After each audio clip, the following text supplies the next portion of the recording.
Canal del Congreso, el canal de la Unión. Presenta.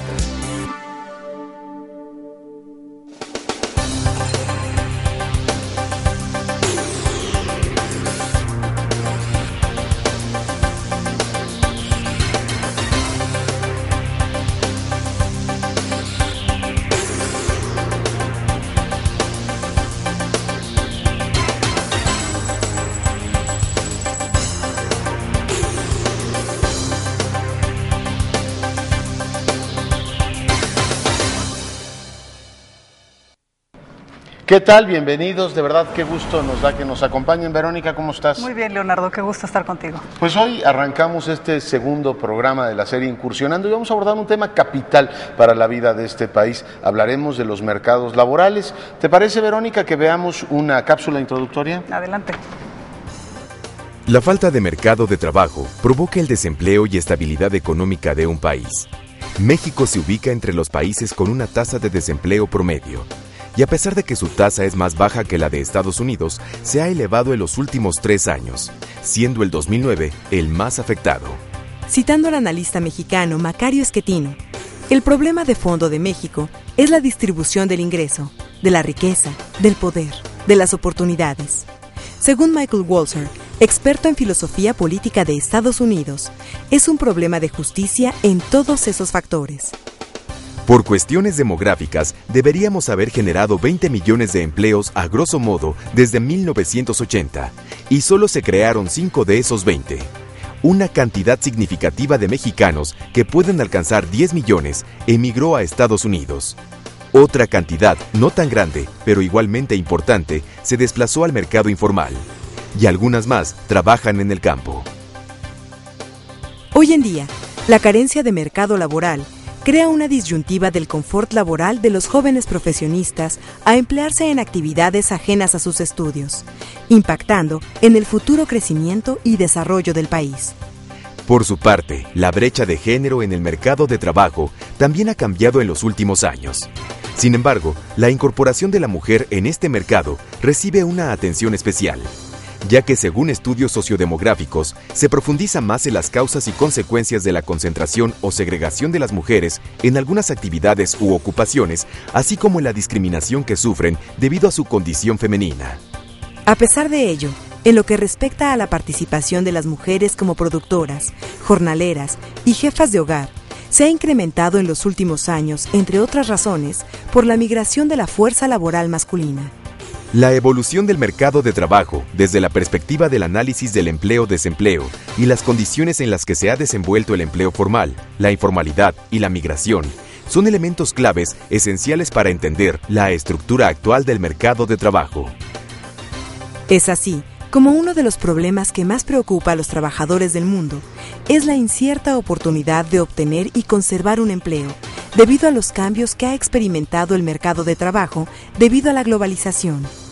Mientras que a nivel nacional, en este caso México, el conflicto está en las distintas políticas laborales que han cambiado las condiciones de trabajo, como las garantías, derechos, compromisos y obligaciones, así como las nuevas formas de negociación en la jornada de trabajo, días de descanso, disciplina en la empresa, prestaciones sociales, seguridad, higiene, productividad, promoción y calificación. Y para hablar de mercado laboral en nuestro país, tenemos como invitado a Macario Schettino, una voz indispensable en el análisis económico y político del país. ¿Qué te parece si conocemos un poco más de su trayectoria? Macario Schettino se dedica al análisis de la situación actual, en particular de México, desde una perspectiva multidisciplinaria, social, política y económica. Estudió la carrera de ingeniero químico y de sistemas en el Tecnológico de Monterrey, la maestría en economía en el CIDE y el doctorado en administración del programa Tecnológico de Monterrey, Universidad de Texas, en Austin. Es candidato al doctorado en historia por la Universidad Iberoamericana. Ha sido director de investigación en el Tecnológico de Monterrey, así como coordinador de planeación en el Gobierno del Distrito Federal y en el periódico El Universal, en donde también se desempeñó como director de negocios y hoy en día es colaborador editorial y financiero de dicho medio. Macario Schettino ha impartido conferencias en diversas universidades de México y el extranjero, así como en congresos de organismos empresariales. Ha publicado artículos en revistas especializadas y de divulgación, así como 15 libros. El más reciente, 100 años de confusión, México en el siglo XX. Actualmente, es profesor de la División de Humanidades y Ciencias Sociales del Tecnológico de Monterrey en la Ciudad de México. Trabaja como editorialista con Joaquín López Dóriga y es colaborador de W Radio.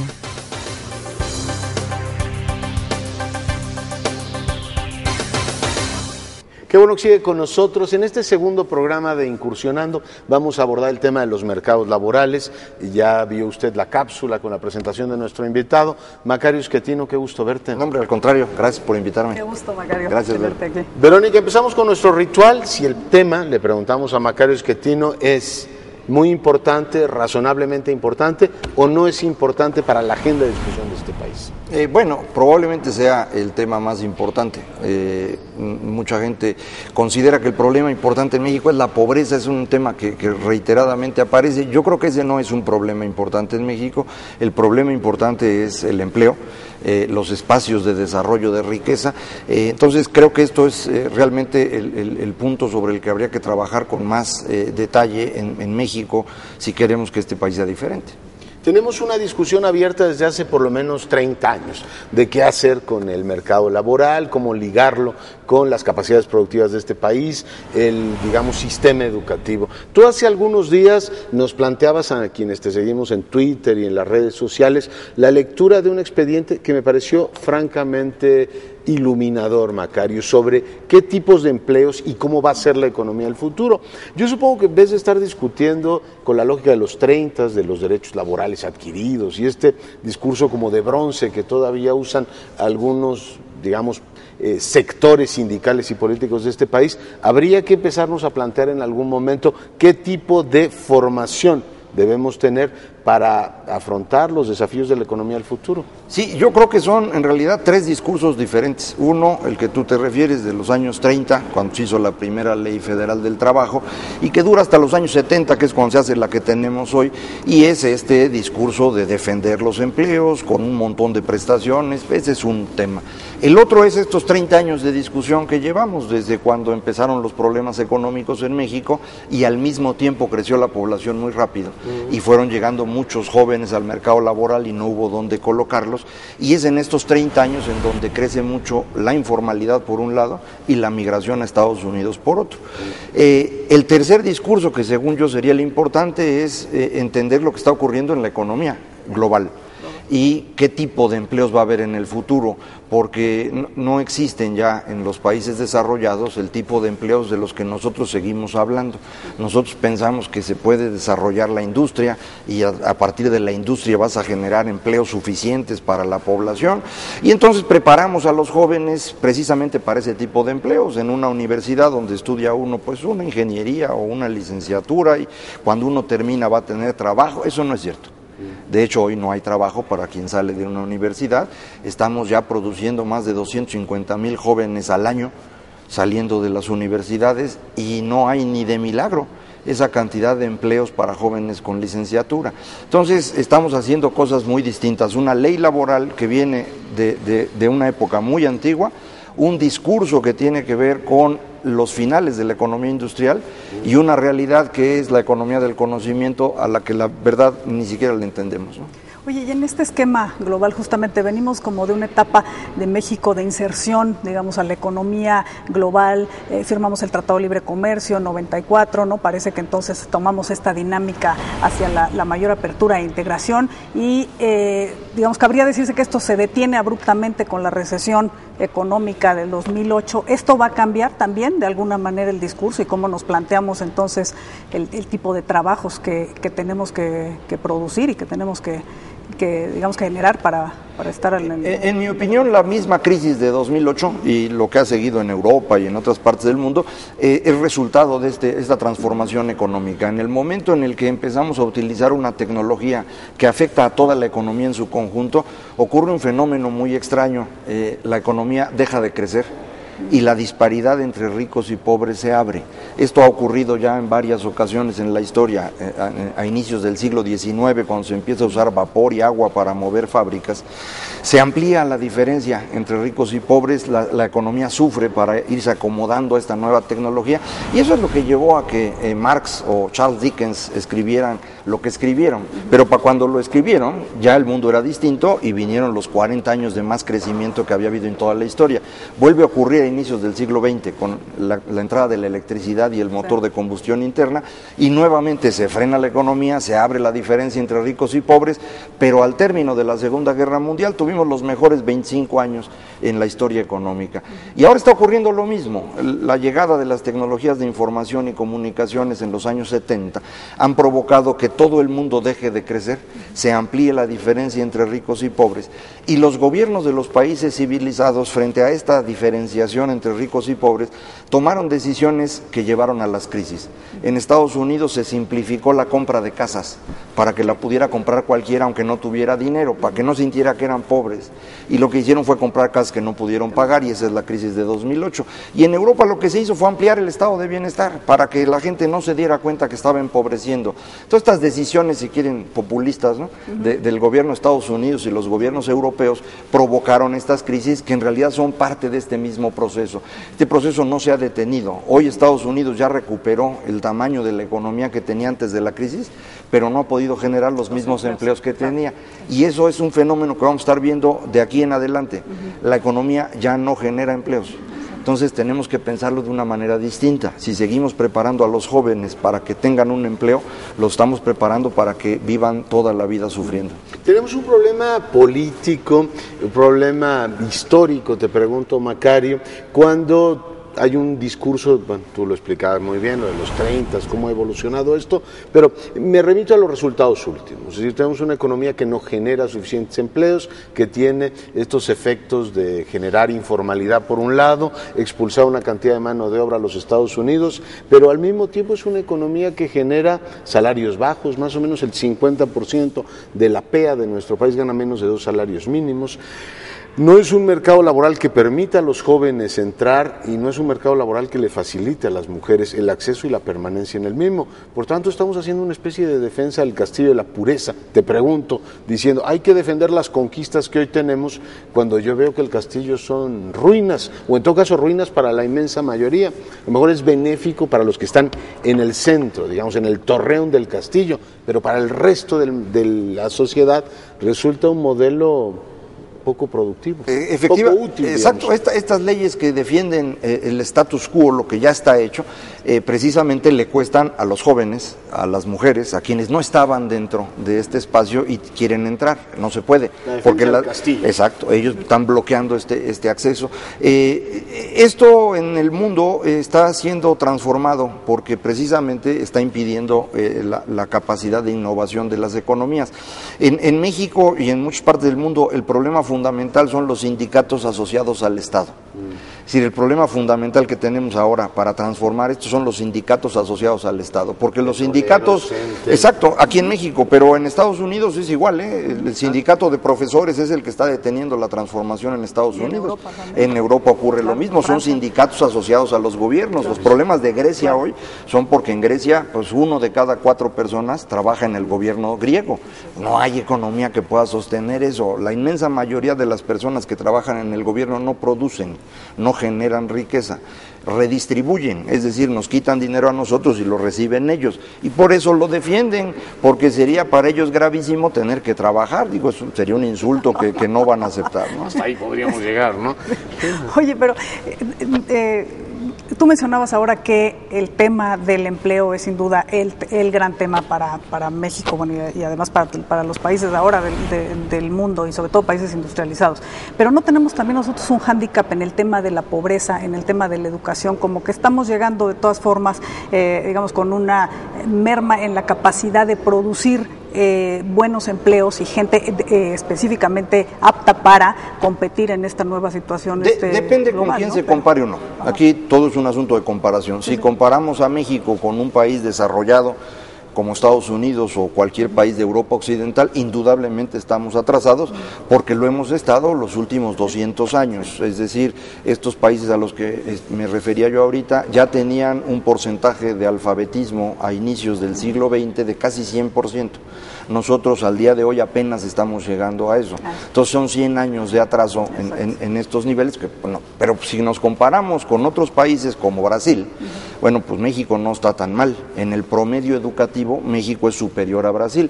De hecho, México es superior a casi cualquier país latinoamericano. Solo Uruguay y Chile compiten con México en los niveles educativos promedio. El problema de México no es el promedio, son los extremos. Nosotros casi no tenemos jóvenes en el nivel de excelencia. Ahí Brasil nos derrota de una manera abrumadora. México produce cada año 5,000 jóvenes de excelencia. En la medición que hace la OCDE a través del examen PISA. Con esos 5,000 jóvenes, si sobreviven a la prepa y a la universidad y demás, hay que hacer todo. Y ese es el problema. Es un país de 5,000 arrastran todos esos son los que producen. Es decir, a final de cuentas, esos jóvenes se van a convertir en los grandes generadores de conocimiento, siendo profesores o investigadores. Son los comunicadores, son los emprendedores, son los diputados. Entonces, por eso cuando alguien se queja y me dice que los diputados son burros, le digo, oiga, ¿de dónde saco otros? Esto es lo que hay. Es decir, nuestro problema es un problema de calidad educativa, no de cantidad. Sí, no de cobertura. Exactamente. El programa que se construyó en contra de la pobreza en México, Oportunidades, antes llamado Progresa, tenía como objetivo romper la transmisión intergeneracional de la pobreza, que no la heredaran. Y esto se ha logrado, ha sido un éxito extraordinario, y ahora pues el 100% de los niños en México entra a la educación básica y está ahí los 9 años. El asunto es que no aprende nada. Ese es el problema en el que estamos. Pero aunque suene extraño, la educación no es el factor fundamental de la productividad. Entonces, lo que sabemos, porque la productividad casi no ha sido estudiada en serio, lo que sabemos por el trabajo de Bill Lewis, que fue el director del McKinsey Global Institute, es que el factor fundamental para la productividad es la competencia. Cuando hay competencia, hay productividad. Y un ejemplo que usa él en su libro, que a mí me parece extraordinario, es precisamente de un mexicano analfabeto de San Luis Potosí, que era albañil en México, y se va a trabajar a Houston, y pues atraviesa de mojado y no aprende a leer en el camino, y sin embargo al llegar a Houston es 3 veces más productivo. ¿Por qué? Porque la forma de producir en Houston es mucho más eficiente que la forma de producir en San Luis Potosí. ¿El entorno competitivo define todo? Exactamente. O sea, no todo, pero es el factor más importante. ¿Intentas nadar más rápido que los otros? Es que si no hay competencia, tú como emprendedor o como dueño de un negocio, pues ¿por qué harías las cosas mejor si te están comprando de cualquier manera? Es cuando hay un competidor que te presiona que tú empiezas a hacer las cosas mejor.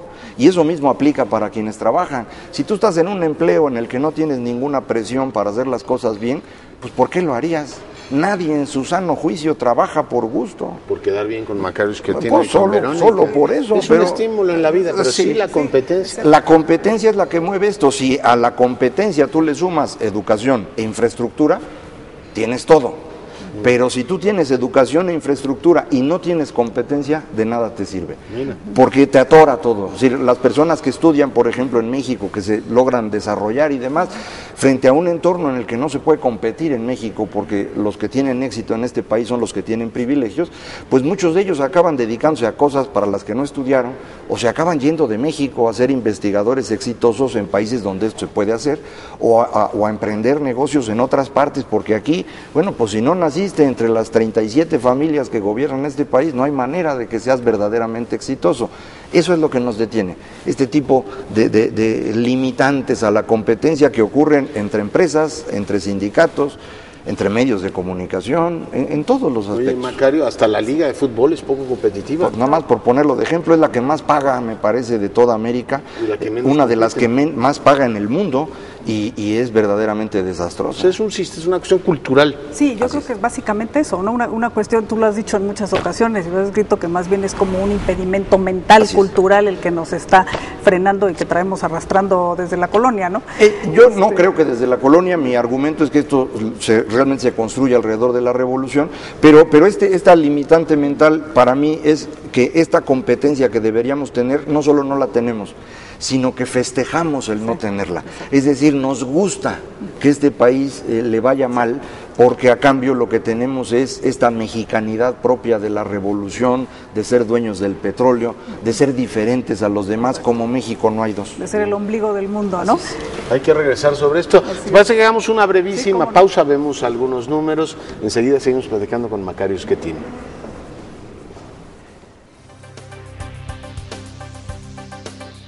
La tasa de desempleo entre los países que integran a la OCDE es de 8.3%. México es el tercer país con menor desempleo en la OCDE.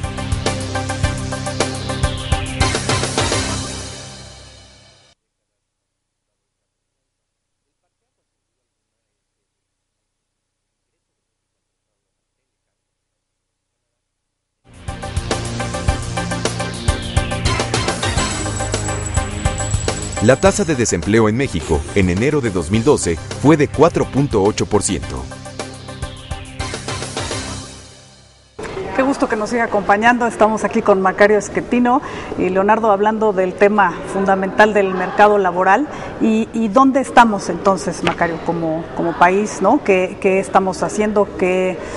Obviamente, ¿qué estamos haciendo mal, no? Puesto que estamos en comentabas tú, la falta de competencia, la falta de competitividad, y ciertamente México no tiene un lugar muy decoroso, digamos, en el índice de competitividad y en estos marcadores internacionales, ¿no? Así es, en donde peor nos califican todas las mediciones que se hacen a nivel internacional es alrededor de lo que se llaman instituciones, reglas del juego. Ahí estamos muy mal.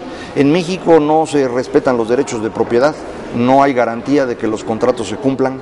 Y bajo esas condiciones no se puede trabajar, pero además al no cumplirse las leyes, y en particular las leyes que tienen que ver con competencia, pues no hay manera de que los mercados estén libres y puedan funcionar adecuadamente, y cuando los mercados no funciona nada en economía.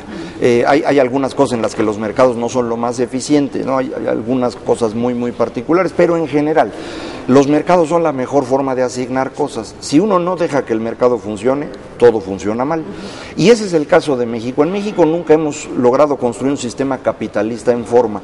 Los economistas le llaman al sistema mexicano, o sistemas parecidos al mexicano, un capitalismo de compadrazgo, o de cómplices, o de gángsters. La traducción al español es muy difícil, es crony capitalism, en donde lo que tenemos son grupos de personas que se han logrado ubicar para controlar el mercado en su beneficio. Y esto, bueno, pues en México es muy claro. Desde que se construye este país en los años 30, hay un grupo de personas asociadas a los políticos que se vuelven los grandes empresarios nacionales. Los apellidos de ellos siguen existiendo hasta el día de hoy. Ocurre lo mismo en el sector laboral. Los sindicatos se agrupan y estas personas empiezan a controlar y a extraer dinero de sus afiliados y de todos nosotros en su beneficio. Y esto lo vamos viendo en prácticamente toda la estructura del país. Yo insisto que esto ocurre en medios de comunicación y en universidades, igual que en lo demás. Pero en los medios y en las universidades se enojan más conmigo que los otros. Pero eso no quita que sea cierto. Es decir, están construidos de una manera tal que funcionan para extraer rentas. Y cuando se extraen rentas no se genera riqueza. Entonces el problema de México es que tenemos pobreza porque la cantidad de riqueza que generamos en México es capturada por unos pocos. Y esa es la razón por la cual yo creo que la pobreza no es el problema. Nuestro problema es que podamos generar riqueza y que estén los mercados libres de manera que esta riqueza se compita por ella y que no la estén tomando ciertas personas porque sus padres o sus abuelos hicieron negocio, pues yo no sé si con el general Cárdenas o con Plutarco Elías Calles o con quien haya sido, o Miguel Alemán mismo, que ellos ni siquiera tuvieron que usar prestanombres, lo hicieron ellos directamente.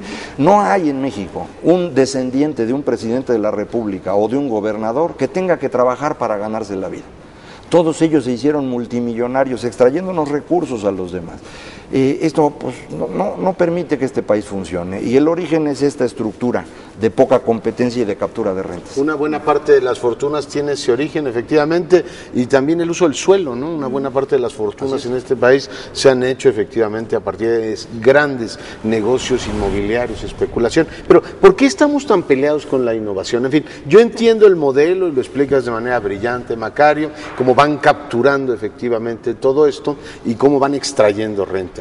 Lo que no me logro explicar es por qué no ha habido una fuerza externa que diga, a ver, no puede ser que, regresando al tema central de este programa, que los mercados laborales estén controlados por quienes están dentro del castillo y las fuerzas, digamos, sociales que están fuera y que no están teniendo posibilidad de acceder, no pidan a gritos que esto cambie. Eso por un lado. Y por el otro te pongo sobre la mesa el tema de la innovación. No me entra en la cabeza que en las listas de los mexicanos más brillantes de la historia estén inventores. O sea, no ponemos, aparte de los mercados laborales, que es desastroso el número que tiene México, las ¿cómo le llaman? Las patentes que registramos. Bueno, es una son cosa, poquísimas. Es decir, oye, que inventen los otros señores en Estados Unidos, en Japón, en Europa, nosotros vamos a administrar y a quedarnos como estamos.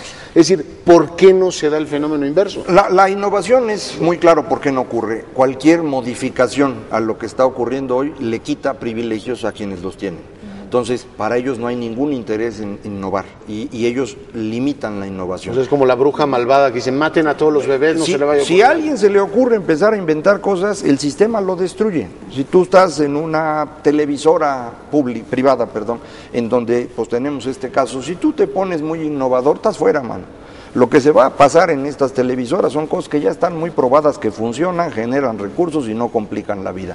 Y lo mismo ocurre si tú estás en un sindicato trabajando, eres un profesor y te quieres ser el mejor maestro de México y verdaderamente le echas ganas, te va a destruir el sindicato, porque esas cosas complican. Es como el desprecio cultural que tenemos por el mérito, ¿no? Por el valor del esfuerzo personal, de la trayectoria, ¿no? Efectivamente, México no es una meritocracia y los países capitalistas exitosos son por definición meritocráticos, es decir, el que hace las cosas cosecha. Nosotros no, nosotros no hay una vinculación entre esfuerzo, necesitas nacer éxito, en un cierto grupo para tener éxito. Esto es propio de la Edad Media. Y es que pues, en México seguimos siendo medievales. Tú decías, ¿por qué si esta estructura medieval pues nos está costando tanto? ¿Por qué no ha habido una fuerza en contra? Porque esta es la brillantez del sistema político mexicano, el sistema construido por Lázaro Cárdenas. No solo no hay una fuerza que se oponga, sino que estamos felices con ello. Estamos felices. Los mexicanos durante todo el siglo XX siguieron festejando al nacionalismo revolucionario y al día de hoy, pues todo indica que una gran cantidad de mexicanos sigue pensando que ese es el camino correcto, porque nos convencieron de que así era. Se nos olvida cómo se construye este país en los años 30, pero quien reconstruye la historia nacional y le da un sesgo distinto es Diego Rivera. Hay que acordarse que en 1930 nadie leía en México. Si hoy no leen, manos, no se acuerdan de 3 libros que hayan leído. En los años 30 ni siquiera leía la población. La transformación de la historia para darle sentido a la Revolución Mexicana es un trabajo de Diego Rivera en los murales.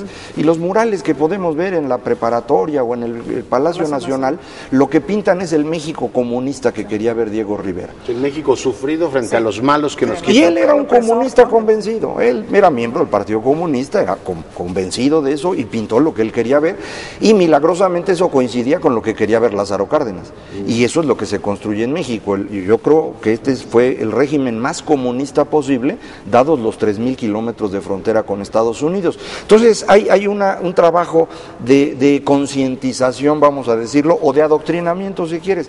Cuando tú vas a la escuela en México no vas a aprender a leer y escribir y hacer cuentas. Por eso cuando medimos la calidad por estos indicadores, pues nadie sabe nada, porque no van para eso. Los niños van a la escuela en México para aprender a respetar al régimen de la revolución.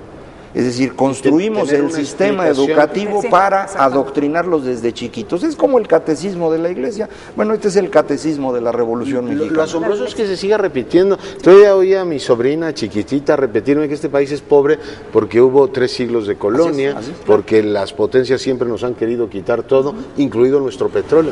¿Y a ti quién te enseñó eso? Y la maestra les repite eso. Y está en los libros de texto gratuito. Es asombrosa la pervivencia de ese elemento justificativo. Yo soy pobre porque los demás son malos. Y eso en parte explica el por qué la calidad educativa es tan baja. El 25% del tiempo de los niños de México se destina a aprender esos cuentos, se destina a ciencias sociales. O sea, soy pobre. No hay país civilizado en el mundo que haga eso. El país más cercano de nosotros, de los civilizados, es Suecia, que destina menos del 13%, la mitad del tiempo de nosotros. Entonces nosotros necesitamos ese 25% del tiempo de los niños para explicarles los cuentos de los olmecas, los toltecas, los mayas y así hasta llegar a la revolución.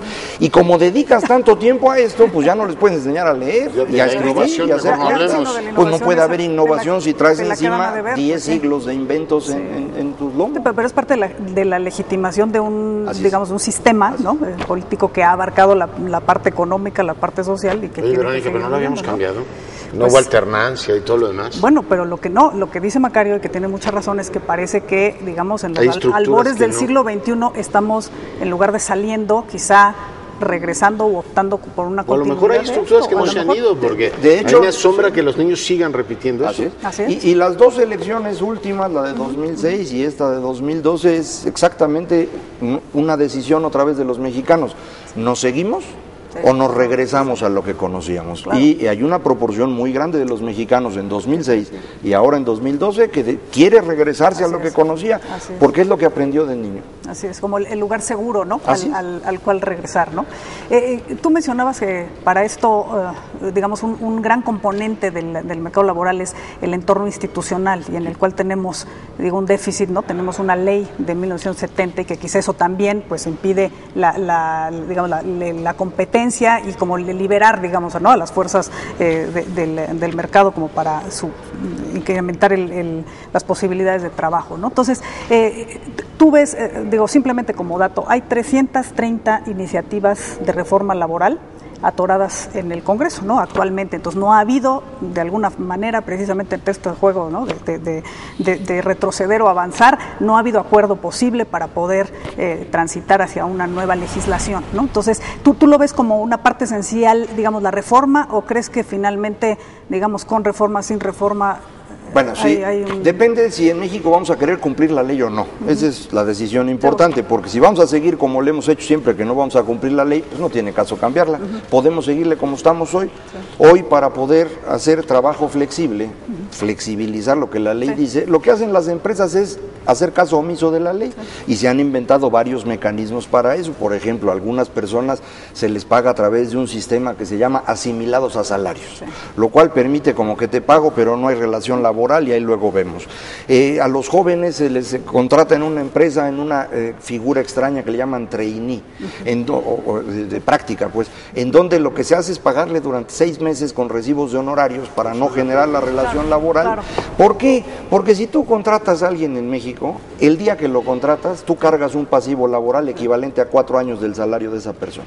Entonces nadie en su sano juicio va a contratar a alguien que no sabe si es bueno o no, hasta para pagarle 4 años de salario, porque eso te va a costar el día que tú lo despidas, le tienes que pagar 3 meses de salario, 12 días por año, y luego si mete pleito, ese pleito va a durar 38 meses, y tienes que pagarle salarios caídos. Entonces son 4 años de salario.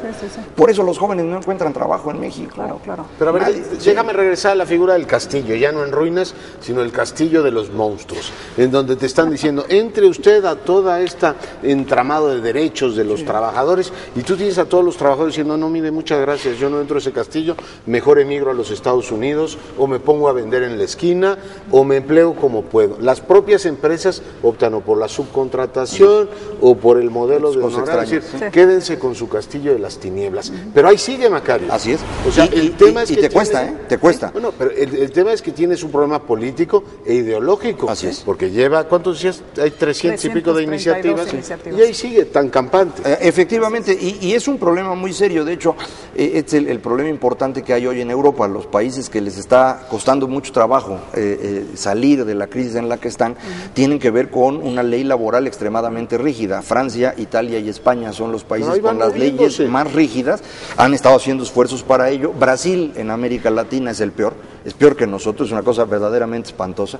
Y luego seguimos nosotros, ¿no? Entonces no hay para una empresa extranjera ningún incentivo a venirse a meter a México para estar haciendo todas estas faramayas, si te puedes ir a China y hacerlo más fácil, man. Entonces, mientras nosotros mantengamos estos bloqueos va a ser difícil que llegue inversión extranjera, y la inversión extranjera es muy importante precisamente por estas reglas que hacen más productivos a los mexicanos, porque ellos están acostumbrados a trabajar en competencia, traen reglas más eficientes, y un mexicano que trabaja en una empresa extranjera es más productivo que un mexicano que trabaja en una empresa nacional, por no hablar de los que trabajan en el gobierno, que son improductivos. Cambia el esquema mental, así es, ¿no? así Exactamente. Y las reglas son distintas, las reglas sobre las que trabajas. Entonces sí deberíamos modificar la ley laboral. Ha habido 330 iniciativas, hay dos importantes de los últimos años, 2 años. La que propuso Acción Nacional o el gobierno de Calderón, y la que propuso el PRI, un poco en contra de esta. La diferencia fundamental entre ambas tiene que ver con cómo se maneja los sindicatos. En la del PAN lo que se estaba proponiendo es romper 3 elementos clave del corporativismo mexicano: la toma de nota, la cláusula de exclusión y el cobro de cuotas a través de la empresa. Si uno quita esas 3 cosas, desaparecen los sindicatos. Entonces por eso los sindicatos no lo quieren. Y como los sindicatos tienen una relación muy cercana con el PRI, pues convencieron al PRI de una iniciativa distinta, y bueno, pues esa fue tampoco pasa. No, ellos mismos no la aprobaron, no sé por qué, porque ellos tenían mayoría en el Congreso para hacerlo y no quisieron hacerlo. Bueno, ese es el otro gran tema, ¿no? Sindicatos, monopolios, ¿te parece si al regreso hablamos de eso? A finales del 2011, 59.2% de la población de más de 14 años era económicamente activa, mientras que el restante 40.8% se ubicó en la población económicamente no activa.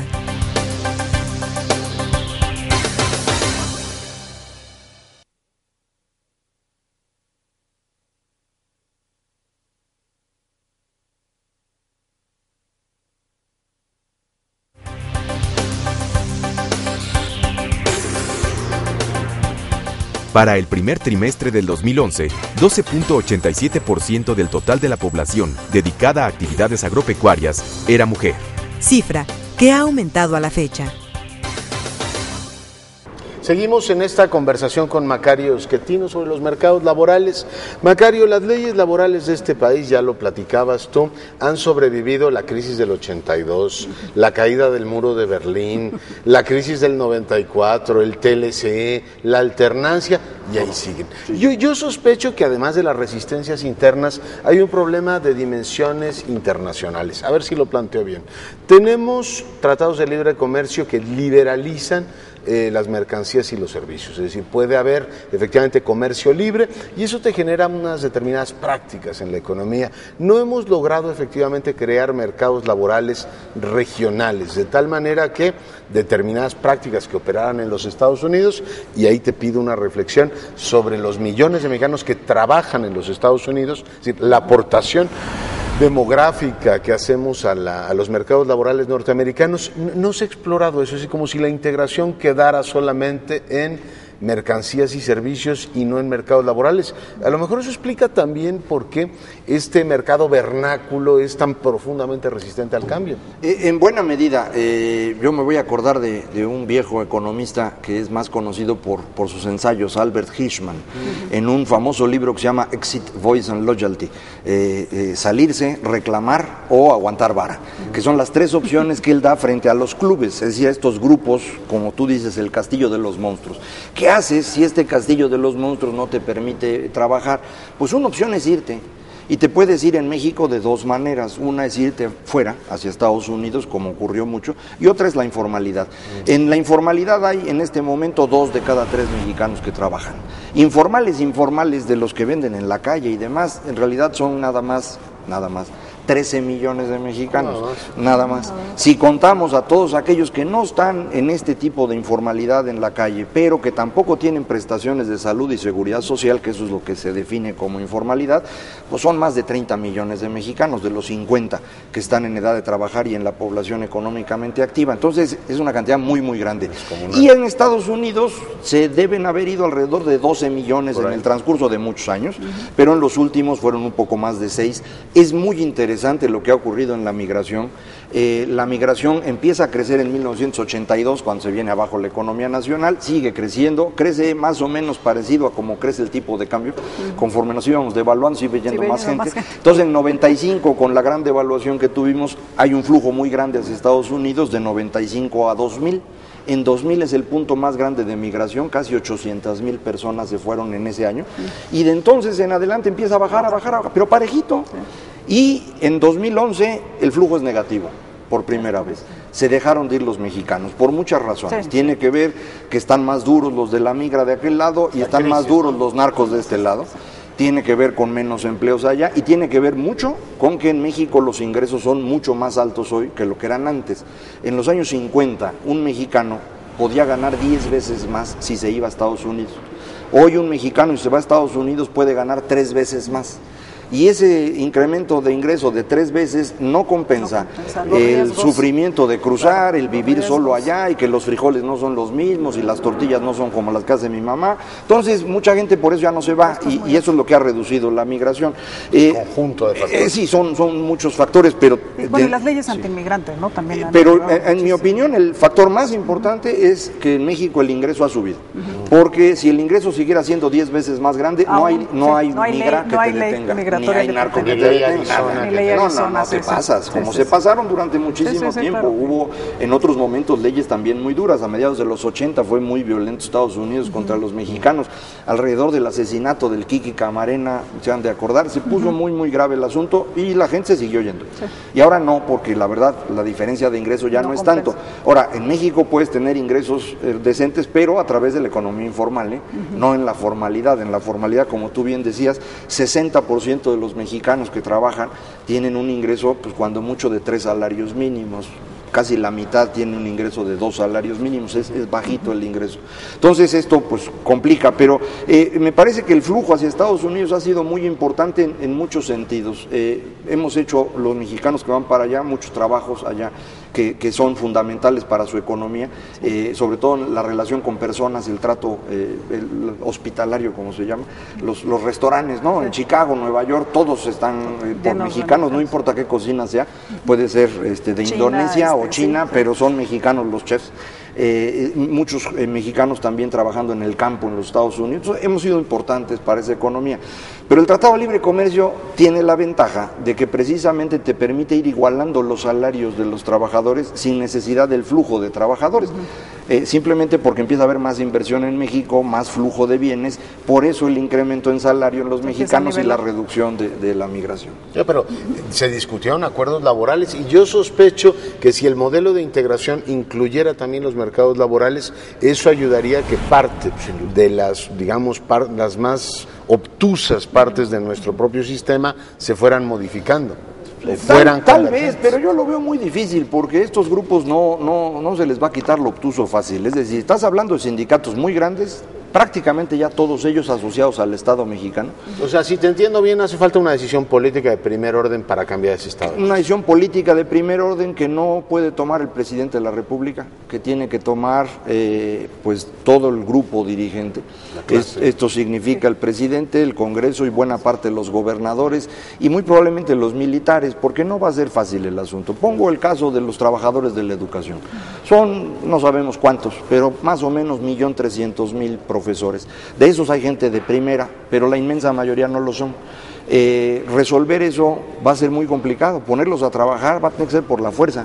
¿Y con quién los vamos a obligar? Todas las fuerzas del ejército mexicano y la Marina y la Policía Federal pues dan 300,000 elementos, le tocan 4 profesores por militar, con el riesgo de que ganen los militares y se pongan a dar clase y acabamos peor. Entonces no, por ahí no se puede, ¿no? Sí necesita un trabajo muy complejo que no está fácil, no está fácil. Bueno, pero además esto de los sindicatos, ahora que hablabas del flujo con Estados Unidos también, hay que ver que también los sindicatos en Estados Unidos tienen un papel... Indudablemente, esa es la razón por la cual hubo acuerdos paralelos. Exacto. Cuando gana Clinton la elección en 1994, tiene que hacer estos acuerdos paralelos ambientales y laborales, porque su constituency, la gente que votó por él, pues eran los sindicatos y los ambientalistas. Los sindicatos que apoyaron a Clinton en aquella ocasión y presionaron ya no existen. Es decir, ya se hicieron bien chiquitos, ¿no? La AFL-CIO, todos ellos, los Teamsters, ya hicieron chiquititos porque pues en estos 15 años, en serio, la economía mundial ha cambiado mucho. Los sindicatos fuertes en Estados Unidos hoy son los mismos que aquí, los del Estado, y es el mismo problema ya, no los pueden resolver fácilmente, y va a ser una cosa que vamos a ir cambiando muy poco a poco. Yo creo que esto se va a ir acabando pues en generaciones, ¿no? La idea de la flexibilidad se plantea en el ámbito político así como una ofensa, es decir, quieren flexibilizar el mercado de trabajo. Atenta contra el... Bueno, es casi un insulto, ¿no? Es cómo se laborales, atreven a plantear eso. Claro. Y la flexibilidad es un componente de la economía moderna, ¿no? Así es, indudablemente. Ahora si uno quiere competir tiene que ser muy flexible, es muy difícil ya en estos días que alguien tenga el mismo empleo por 2 o 3 años, va uno cambiando muy rápidamente. Una persona normal hoy tiene, no sé, 15 o 16 empleos en su vida, y no un empleo en toda su vida, como fue el caso de mi papá, y como fue el caso de los papás de muchos de nosotros. Esa generación tenía empleo de por vida, eso ya no ocurre. Entonces tenemos que ir transformando esto, y tenemos que irnos moviendo a los espacios en donde se va a poder generar riqueza, y tenemos que mover a los jóvenes para allá. Por ejemplo, hoy un joven mexicano que estudia ingeniería y habla inglés tiene empleo asegurado en Estados Unidos, en México o en cualquier parte del mundo. Estados Unidos necesita 1 millón de ingenieros, no los tiene. Enfermeras también. Enfermeras, una enfermera o un enfermero en México que hable inglés puede irse a trabajar a Estados Unidos, $50,000 al año, al otro día, ¿eh? Sí. No hay ninguna dificultad. ¿Y qué estamos haciendo? Estamos estudiando administración, estamos estudiando contaduría, derecho, ciencias políticas, relaciones internacionales. 3/5 de la matrícula está en económico-administrativo. 61% está en ciencias sociales, administración, humanidades y educación. Una parte de eso sin duda es muy importante. O sea, tampoco estamos hablando de que desaparezcan los filósofos y los politólogos, no, ¿qué pasó? Sociólogos incluso ya en un extremo, pero no podemos tener 2/3 partes de la población haciendo eso. No hay manera que eso tenga futuro. Y los jóvenes no lo entienden cuando van a estudiar, y se deciden por estas carreras porque no entienden matemáticas y les da miedo. Y no entienden matemáticas y les da miedo porque en secundaria los destruyó su profesor. Eso es lo que tenemos que resolver. Si queremos que México funcione distinto, el lugar donde hay que trabajar en serio es la secundaria. Si me presionan nos vamos hacia primaria, pero en la secundaria es donde se puede resolver todo, y ahí habría que trabajar. Pero además en este tipo de educación vinculada a la oferta de trabajo. Lo que los chavos tienen que aprender son lenguajes, su lenguaje materno, el español, lenguas extranjeras como el inglés, el lenguaje matemático, el lenguaje audiovisual, el lenguaje de las computadoras. Eso es lo que hay que enseñarles. Si le estamos enseñando los cuentos de los mayas y la Revolución Mexicana en el 25% del tiempo, los estamos destruyendo. Son cuentos mal contados, ¿no? Que los mayas no sabemos por qué desaparecieron. Hay que leer a Jared Diamond y podrá tener una explicación más científica. Pero a ver, te pregunto y lo vinculo, el sistema educativo, el sistema social y el laboral. Si efectivamente seguimos con el ídolo de los 50, de que mi hijo va a estudiar una licenciatura y automáticamente será funcionario y entonces todos viviremos felices. Si ese cuento ya no funciona, los sectores sociales que deberían estar exigiendo, a mí no me dé un papel mojado diciendo que yo soy bachiller cuando resulta, o licenciado, que con ese papelito yo no tengo absolutamente nada. Mi garantía es ganar 2 salarios mínimos o poquito más. ¿Por qué no pedimos, Macario Schettino, certificados de empleabilidad? A ver, este señor sí sabe hacer cosas. Certifique capacidades. Lo que está ocurriendo ahorita es que hay una gran cantidad de mexicanos que han hecho un gran esfuerzo para que sus hijos estudiaran la universidad, aspirando a que vivieran mejor, y que hoy sus hijos con título están viviendo peor que ellos y están sufriendo. Y frente a ese sufrimiento no tienen una explicación. Y los políticos no le están ofreciendo una explicación decente. La explicación que hace un grupo es: esto es culpa del neoliberalismo. Y mucha gente compra esa idea. Y entonces lo que están tratando de hacer es que nos regresemos a lo que conocíamos. Otros grupos lo que están diciendo ¿Y asocian neoliberalismo con competencia? Con competencia, con flexibilidad. Sí, es que antes estaba mejor, porque si tú tenías tu título de ingeniero, ya vivías, pues sí, pero en aquel entonces 1 de cada 100,000 tenía un título universitario. Ahora es 1 de cada 100. Bueno, pues ya no es lo mismo, ¿no? Entonces es muy complicado. Yo creo que esta idea de competencias que se ha estado tratando de impulsar en todo el sistema educativo debería llevar hacia allá, a estos certificados de empleabilidad, pero también a exámenes profesionales nacionales, como se hace en muchos países europeos, en donde los títulos empiezan a valer lo mismo. Hoy en México no es lo mismo un título de una universidad que de otra, y tenemos una gran cantidad de universidades que son un fraude y que el gobierno no ha hecho el esfuerzo suficiente para acabar con ellas, al menos esa es mi opinión. Son muy confiables, te inscribes y tienes tu título, no sí, importa y te cobran una lana, pero es que el problema es que son 250,000 jóvenes al año. Entonces, esto significa que estos jóvenes no van a encontrar trabajo, la gran mayoría de ellos. Tú estás sumando 200,000 resentidos sociales. Cada año. Sí, a quienes no les estás pudiendo... No, y sus familias, y lo que ellos esperaban. Y entonces, ¿cómo vamos a administrar eso políticamente después? O sea, no es un asunto trivial. No es simplemente de que pues cambiamos al gobierno y con eso... Es un problema más serio. Y si además de estos cuentas con los que ya no se van a ir de migrantes y que los vamos a tener que... No, pues, manera, o los que regresen o los que se quedan, bueno, que ya no se van. Este proceso ha estado ocurriendo paulatinamente. Tampoco es que de un año a otro dejó de fluir. Entonces se han ido acomodando en la economía informal. La economía informal crece muy rápido, ahí no hay que andarse fijando en leyes ni cosas por el estilo, y con eso la va uno librando. La informalidad probablemente acabe con todo, es decir, lo que probablemente lleguemos al final es que todos estos grupos que no cumplen la ley acaben destruyendo al Estado. De un lado tenemos al crimen organizado, del otro lado tenemos a la informalidad organizada, del otro lado tenemos a los privilegiados organizados, todos presionando al Estado.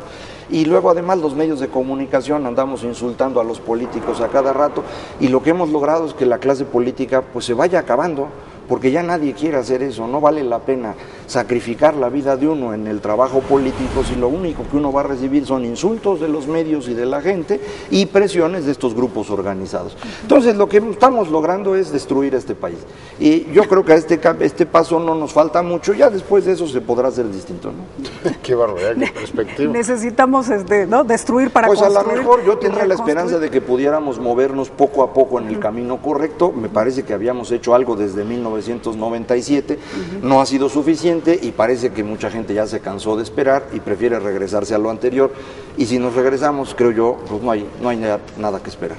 Pues mi querido Macario Esquetino, ha sido un placer platicar contigo. Gracias a ustedes. Muchísimas gracias. Gracias, Leonardo. Macario, gracias, Vero. un gusto. Verónica, un placer, e invitamos a nuestro auditorio a que nos acompañe en un programa más de Incursionando. Así es, la próxima semana nos vemos aquí. El Gobierno del Distrito Federal también te ofrece opciones como el Portal del Empleo de la Secretaría del Trabajo y Previsión Social. Página del Sistema de Servicio Profesional de Carrera en la Administración Pública Federal. Trabaja en .gov.mx. Algunos estados del país también brindan el servicio de bolsa de trabajo como empleo.nayarit.gov.mx.